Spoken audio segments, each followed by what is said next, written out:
Hi everyone. I of course want to say thank you for all the success that my most previous video had, all the love and support. It seems to have resonated with a lot of people, enlightened a lot of people, and a lot of people seem to appreciate and like what I had to say, and a lot of people seem to like me, and I am just very grateful for everything.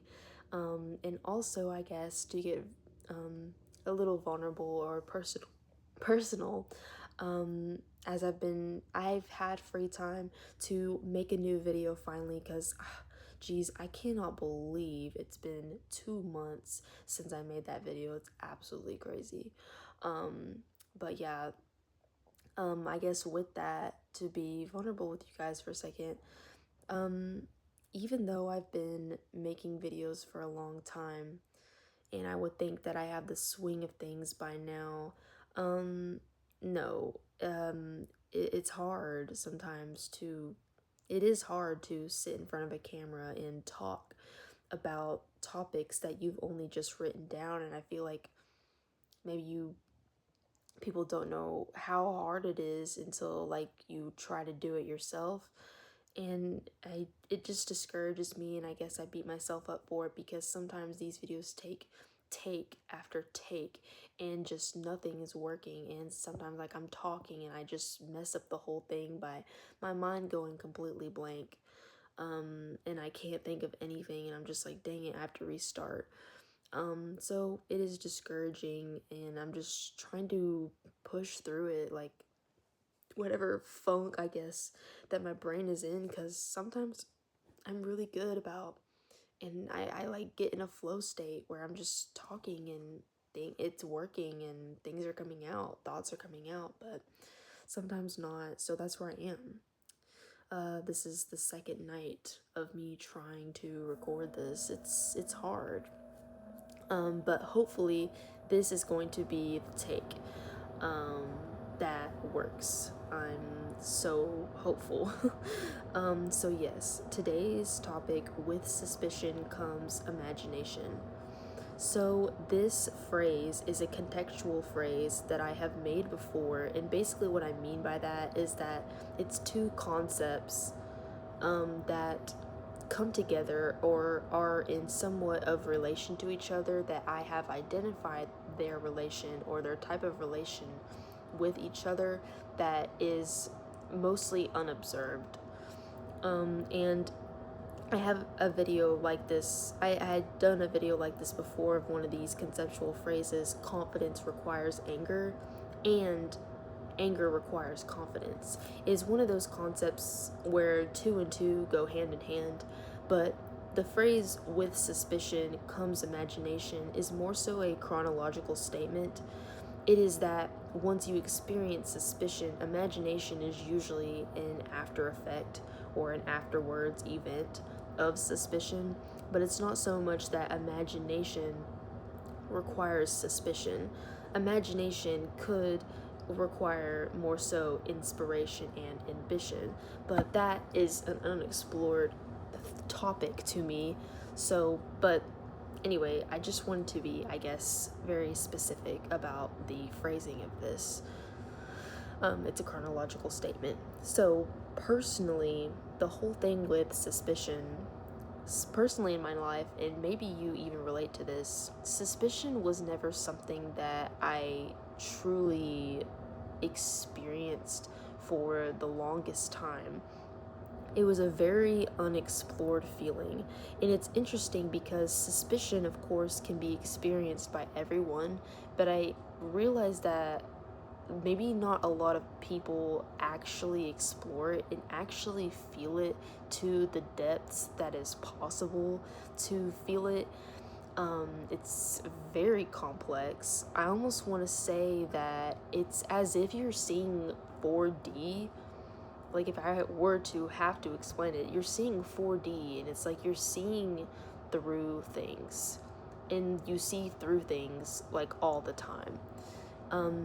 In Before feeling suspicion for myself, which I guess was not long ago, I would say was like 4 to 5 years ago, was the first time I had truly felt suspicion.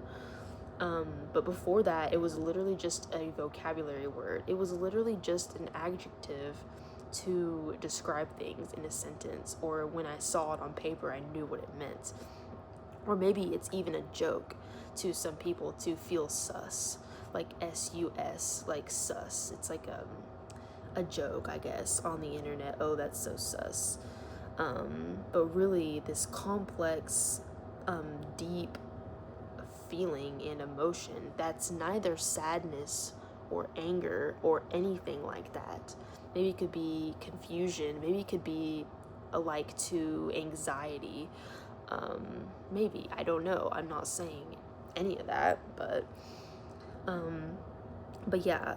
And the interesting thing about suspicion in comparison to other emotions is that there's not really a good conclusion for it, because the navigation through the feeling is there's so much uncertainty, because it's based on if there is even a truth at all to be found.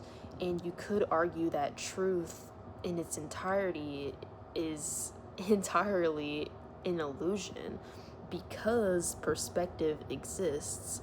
And I hope that you're staying with me, just because it can get complex, like I said.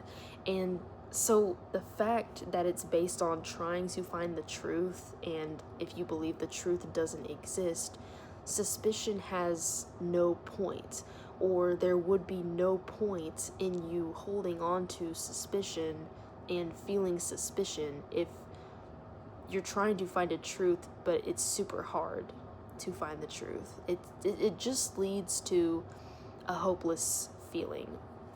Literally, it's almost like you could say with suspicion comes hopelessness, because your imagination, you can think whatever you want about the truth, but if there's no way to find the truth, it probably just leads to hopelessness and sadness. Yeah, so personally, my first realization of suspicion was the situation of being the creator or the entertained. And I realized and I recognized that in my life, I was the one being entertained. And even the Latin of the word entertained means to contain, and means to keep together. And just even the word is just weird in itself. Entertained. Like just being held together. But for what reason? Why being entertained? And of course, it is to be distracted. Of course, maybe we all know that, and we all know, like, the Rome times, why they wanted people to be entertained, because they wanted people distracted from politics and I guess other things. But yeah, I recognized that I was entertained, and I was never the one creating, and I just felt like a rat in a cage. And I was just, the suspicion of this specifically was, my life could be better. I could be the one getting recognition. I could be the one helping people. I could be the one having a return for my thoughts and getting money and opportunity and stuff like that. And then so when I had this imagination, so the suspicion was just being uncomfortable with the fact that I was the one entertained and I wasn't the one creating. I was uncomfortable. I was suspicious of the true purpose of being entertained and the reasoning for being entertained at all. Imagination was the better life that I could be making for myself, which would be being a creator and getting a return. And all of this happened, sort of. And I noticed that now every time I do catch myself feeling suspicion, this is what I go through. So I pretty much immediately committed to be the one at least making YouTube videos and not just consuming YouTube videos. Not just be the one consuming media, but also contributing to the creation of media. that was my commitment, and that's what I wanted to do. And I noticed that once you enter a creator mindset, you avoid entertainment entirely because it takes away time from your creation. So it's almost like it's a good habit to get into, because now I really only open YouTube to create and to record videos and to make edits and to respond to people and to be giving so much so that I can then have a return. It's completely a mindset. My time is consumed not with being entertained any longer, but being so passionate about craft. So I have my notes, so bear with me. So this suspicion, it was the realization of distraction happiness. So I started to think about when I was entertained, and I started to see like these things in a different light. And really it was all sort of like touristy things. Like when I think about America, just like driving around in America, it's just a bunch of distractions. A lot of it. Ugly at that too. Buildings and whatever. Like, pretty much it's all ugly if it's not nature, almost. But it's like the rides, amusement parks, axe throwing, getting drinks, shopping plazas for the foraging women, for us to literally huge, ugly building plazas for us to go buy stuff that we probably don't need, whatever, and concerts as well. I'm just like reading off a list of these things that are, for example, just touristy or distraction happiness. And I just almost, in anything that requires like standing in a line too, anything that requires overspending for things that you don't need, like I understand doing these things with other people, like getting drinks with other people or shopping with other people, spending time with other people and experiencing those things with other people for different reasons, like chemical bonding, and getting to know somebody. I understand that, and that is getting drinks with somebody is communion, or spending time with them is chemical bonding. That's what you're trying to do. But I feel like if it's almost like if the purpose is not that, it's like I literally feel like, personally I'm saying, like I literally feel like a herded cow, or I feel like a rat in the cage, literally an animal in the zoo that it's just like waiting in line to be served something or to take my turn at something, and like wasting my time away. And I realize that this, like, being entertained is almost just like wasting your time away because you don't have enough energy to make something of your own that in turn turns into your own entertainment. It's really weird, and this is all distraction happiness. And I was looking at this in a new light, and I was like, but there's something else. There's such thing as content happiness, which I guess I consider things that actually make me happy, which is eating with others, like I mentioned. So communion, going out to dinner or drinking with them and talking. I love communion. And I guess this is also mentioned in the Bible, communion. Creating things, conversation with others, nature, feeling grass with my skin, feeling tree bark with my skin, feeling natural springs, everything like that, smelling flowers. Like, when I say nature, I'm saying like immersing yourself in nature, even insects and soil and everything like that. Driving around in my car at night with no traffic, which is adrenaline and music. Affection, physical affection with another person, and traveling to see more of the world and broadening my horizons. These are just all things that I realize, which I call content happiness, I guess, like these things that actually make me happy. And then, so with the realization of this, and indulging in distraction happiness is just like, I feel uncomfortable because I'm like, I could be doing so much more, and I could be spending my time in another way.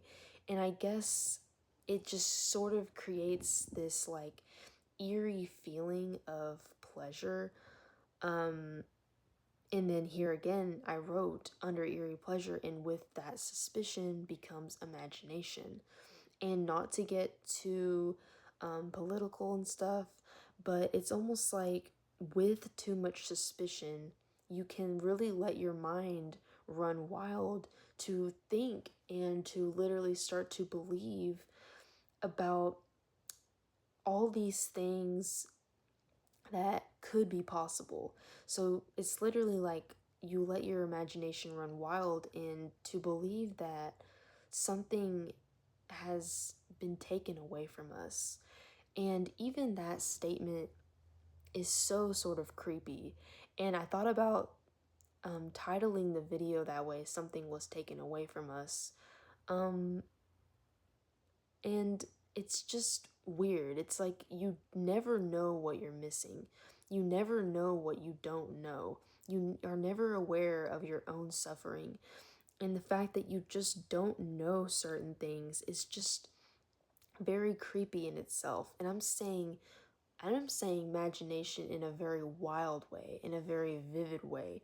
Like the idea of you're imagining things and you're starting to think about all the animals that you don't know that exist, all the fairy tale like animals like unicorns, or even like fairies, dragons, mermaids, and all this stuff.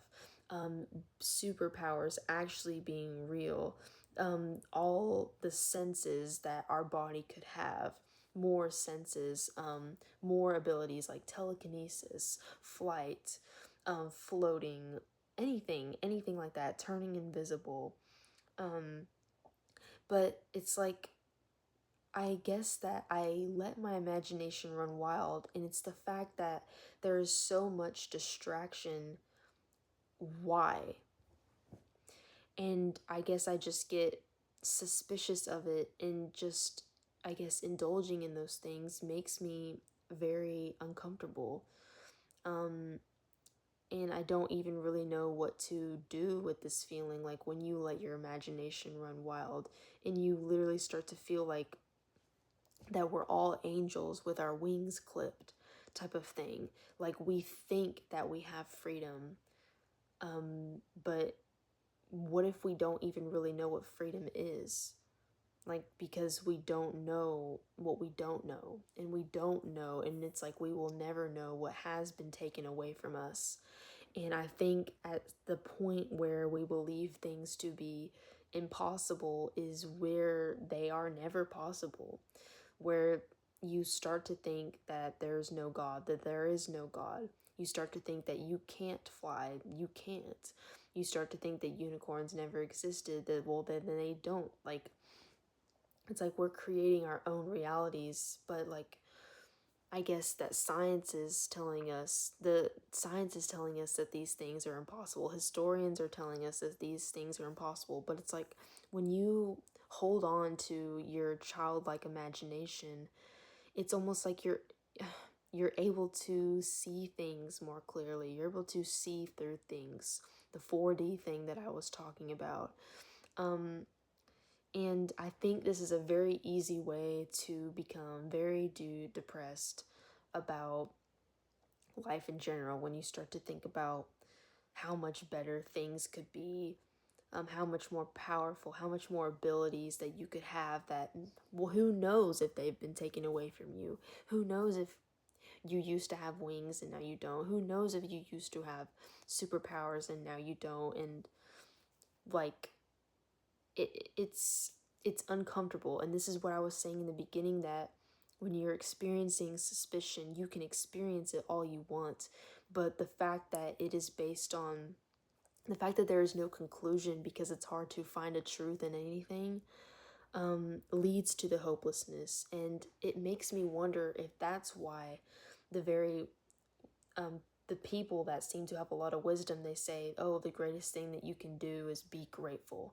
be grateful for what you have. Please be grateful for what you have, because I feel like suspicion and the imagination that comes with it can be a trap, a complete trap, because it's like, unfortunately, seemingly, and I don't even like to say this, even if you do let your imagination run wild, what if there's no point?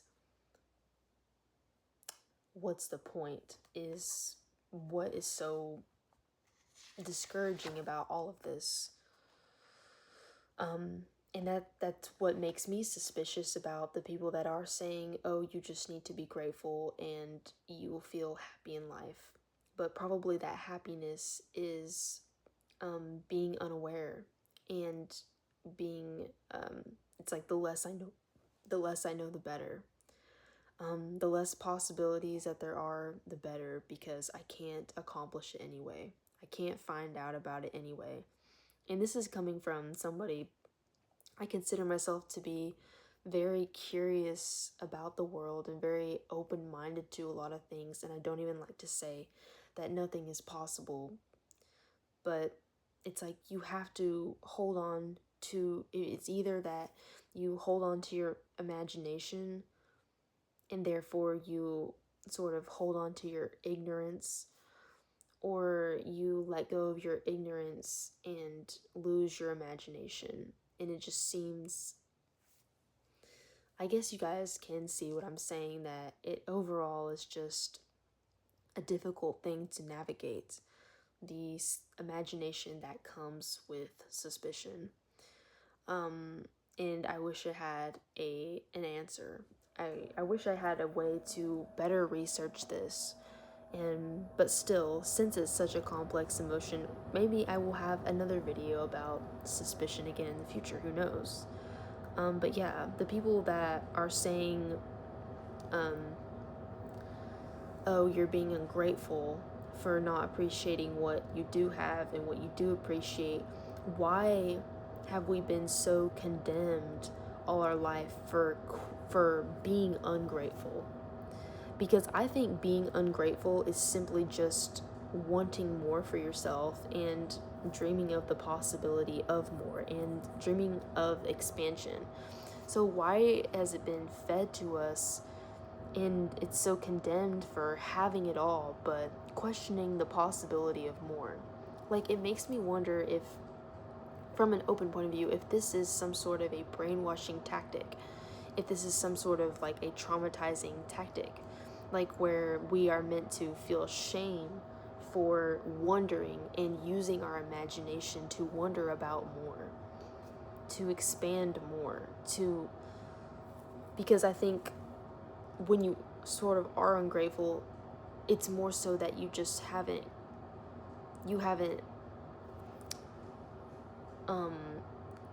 sold yourself short. You haven't stopped yourself from dreaming, is what it is. So it's very interesting that we're condemned for things like this. But yeah, so like what I've been talking about, the relationship is two, with the entertained and the creator in the end. There is only the entertained where there is a creator, but a creator is just a creator. Does a creator need the entertained to be recognized as one? So, does a creator need people to be entertained by the creation for the creator to be recognized as a creator? Not necessarily, because creation just exists. Creation can't exist without recognition.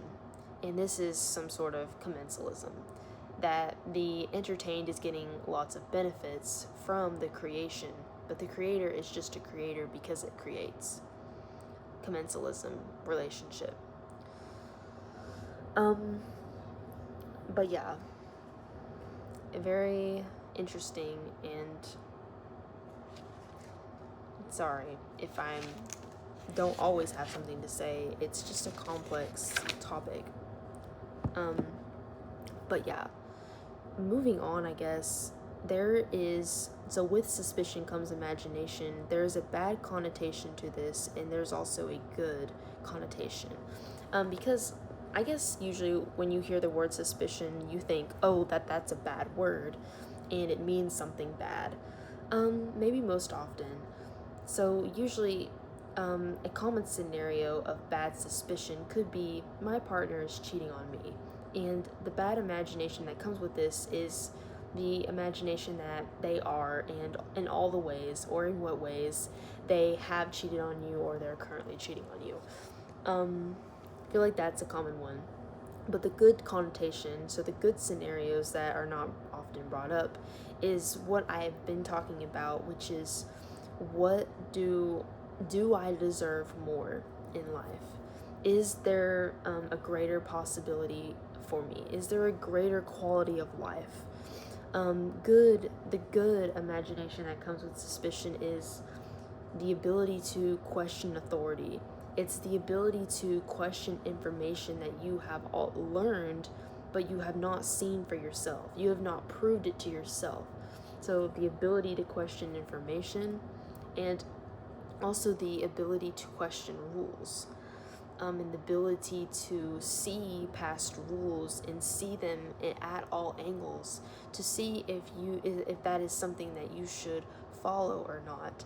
Like being able to be assertive, being able to stand up for yourself against such rules, like being able to see with your eyes wide open and your mind wide open is what suspicion is. Like I said, like you're seeing 4D, you're seeing with all of your senses, you're seeing with everything that allows you to see and that allows you to understand. And this has to be practiced. Like suspicion, like I said, is like, it's not something that I think is just felt on an everyday basis. It almost becomes an identity. Like feeling suspicious is a feeling. Having suspicions is a state, but being suspicious is a tool for you. That's a great quote. Somebody quote me. Somebody write these quotes that I say. Feeling suspicion is just a feeling. Feeling suspicion is a feeling. Having suspicion is a state of mind that you're in that is very difficult to navigate, but simply being suspicious and I guess being untrusting is a tool for you. And it can be good. It can be a bad thing where it causes you to overthink and it causes for your imagination to run wild, but it can also be a good thing where you're able to imagine more. You're able to have more for yourself and think of the possibilities, think of the actual situation that you could be in or that you already are in already, and be able to analyze it. So with suspicion, it's like being a suspicious person is basically sort of acting out with the belief that no one can be trusted and they're hiding something from me. Like I said a second ago, something has been taken away from us. They're hiding something from me. They know something I don't know. Always, what's behind the curtain? What's really going on here? That is almost another level of intelligence. That's almost like you thought that you were very intelligent, but without suspicion, you aren't. It's like when you become comfortable with being suspicious, you've unlocked a new chapter, a new page that you didn't even know that you could flip to be more intelligent and to be more analytical of your situation. And suspicion by no means, like I said, is by no means simple to navigate. It's something to be practiced. So then, the navigation of suspicion. Here's some questions, I guess, to ask yourself during the navigation. Is my let me start with this. Are persuasion tactics present? So I guess this is mainly when something is being communicated to you. Are any persuasion tactics present? Are any sophisticated verbiage present? Is there a lot of hand motions? Is there a change in volume that this person is speaking? Is there a change in tone? Like, it really makes me want to step back and be like, what is the big deal? What is the urgency? Is there repetitiveness in this communication? Have you been told this multiple times? Have you been taught this multiple times in school? What's the big deal? What's the urgency? What are you trying to cover up? What emotion has provoked you to use persuasion tactics? What emotion has made you become quiet in opposition to being persuasive? What's really going on? What's really going on behind the curtain? Every time I witness persuasion tactics when someone is communicating to me, I pretty much automatically feel uncomfortable because I'm like, why is this necessary? And there's a lot of historical examples. I really don't want to be too political, but it's almost like, okay, like if you can think of something right now, what is something that you've been taught in school that is apparently such a big deal, but have you ever questioned and taken a step back and being like, well, why are they telling me this? Why are they telling me that this historical figure is so bad for so many reasons? Try to get another perspective. Why are they so passionate to persuade me for me to believe this? Really, what's going on? Okay, navigation of suspicion. Do I feel bored right now? You feel bored. What more is there to learn about my situation? What no longer is serving me in this situation? Why is my situation stagnant? What is going on again behind the curtain that I'm not seeing? Who is trying to scream for my help and I'm just not opening up my ears to hear it? Like, I want awareness. I want observation. And this doesn't happen if you don't open your mind up to be suspicious of other possibilities and other perspectives. So there again, is my progress stagnant? Why is that? Am I feeling way too comfortable right now in my situation? Why is that? I'm probably not advancing in any certain way. What perspective of the situation is absent? This is a really good question to ask yourself. Have I heard all perspectives? Do I often make decisions based off one limited perspective? And how far is that getting me in life? Where is that getting me in life? Am I actually where I want to be? Do I even know where I want to be? Okay, what assumption is present? So this is what assumption that I have made myself about a situation. And because I love myself so much, I have never questioned my own assumptions. These can hinder the actual truth, and it can stop you from ever finding the truth about anything if you let your assumptions rule you, which a lot of people do. And suspicion is uncomfortable, and so is adaptability at times. So, I guess the last little part that I want to speak on is to realize that repudiation is uncomfortable because it bothers self identity. Feeling suspicion and having new imagination, having new imaginative thoughts that you haven't had before is an uncomfortable experience because it forces you to question your situation. It forces you to question yourself. It forces you to reconsider everything that you thought was true, and it puts you in a very uncomfortable position, and it forces you to be a little bit scared. It is a scary feeling, and that's why I don't think people are comfortable navigating it and they don't know a lot about it. Repudiation is letting go of, okay, to explain this vocabulary word, repudiation is to let go of things that you once very strongly believed in. So engaging in repudiation, I would say, is also something that we do not engage in often, not at least without adaptability or an open mind. suspicion meaning you have an open mind. So even like, okay, do you trust yourself? Do you yourself right now trust yourself enough to engage in repudiation when necessary? When it is prompted, when a situation is prompted that repudiation right now is necessary. It is necessary for you to abandon your old self and become new. Are you able to recognize when repudiation is present? When repudiation comes up to you and knocks at your door? Do you trust yourself enough to engage? A lot of people don't because it's scary. It's scary to let go of yourself. Even for a second, are you able to hold on to your old self while also trying the new self? Probably.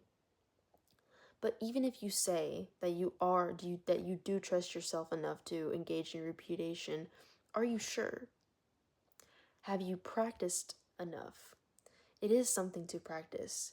This involves exposing yourself to different people, to different opinions, to different perspectives, to different religions, to different cultures. You need to shock yourself when you can. And I especially like to do this with being around very different people that I've never been around their personality type before, because that is the act of engaging with repudiation. Seeing if I can let go of my old self a little bit to become something new. It's uncomfortable for a lot of people. It's hard to let go of your self-identity because that's often all we truly have in this world. We only own our personality. We only own our very personal thoughts. So to imagine giving that up, it's almost like we disrespect ourselves when everybody else can disrespect us enough. So it's often, even if people say they are comfortable with repudiation, I want you to actually ask yourself, are you sure? Adaptability. It comes down to adaptability when it comes down to repudiation. So adaptability, I would say, if you want to become better with repudiation and suspicion in general, adaptability has to be a part of your traits in order to comfortably engage in suspicion. Because suspicion forces you to question reality, and it forces you to have either these bad thoughts or these good thoughts. You have to trust yourself enough, but you also have to be adaptable enough to accept the truth that you might find. You have to be adaptable enough to accept the truth that maybe you thought wasn't the truth in the first place. Because if you don't have adaptability when you are engaging in suspicion, or if you do find yourself feeling suspicion, there is no point of suspicion. And I guess that is some sort of conclusion that I have to offer you about suspicion. The truth is an illusion because truth is illusion because truth has perspective. So if you find yourself dealing with suspicion and the hopelessness that comes with it, my advice is to be adaptable and have adaptability as a very close personality trait that you have, and to practice having a good handle on yourself, but also just seeking more for yourself, questioning more, questioning authority more, questioning what you've been being told, especially if persuasion tactics are present. Suspicion is a tool. Like I said, being suspicious is a tool. You can feel suspicion as a feeling. You can have your suspicions as a state of mind, as a state of hopelessness that you're in. But if you can use suspicion as a tool, it's simply just helping you see things for what they really are. So, yeah, I guess that's all I have to say about it. I guess my main opinion and my main approach to suspicion is like whenever I do feel it, I just feel very creeped out and it feels very eerie to me.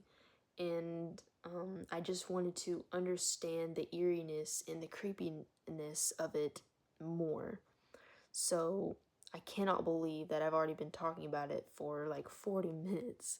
That's insane. But yeah, let me know your experiences with navigating this very weird emotion and this emotion that doesn't seem to go away with a lot of things, especially when you just start to think. And I love thinking about, I feel like I didn't talk about it enough, but I love thinking about the actual abilities that maybe we had, the actual animals that I've never met, the actual state of the earth or what the earth really looks like, and stuff like that. And to just never close off myself from any of those thoughts, because then it's like I'm already too far gone. When I've lost my suspicion and I've lost my imagination. Imagination is a gift, and to dip your toes into it if you haven't in a while, just start being suspicious of things more in your life. And suspicion doesn't have to be a bad thing. That's just a connotation that you've been fed. It can be a good thing, and with practice, it's a tool. So thank you for listening. Super long video, wow. But good nights. So happy to make a video again. I love doing this. But yeah, yay. I'll see you guys later.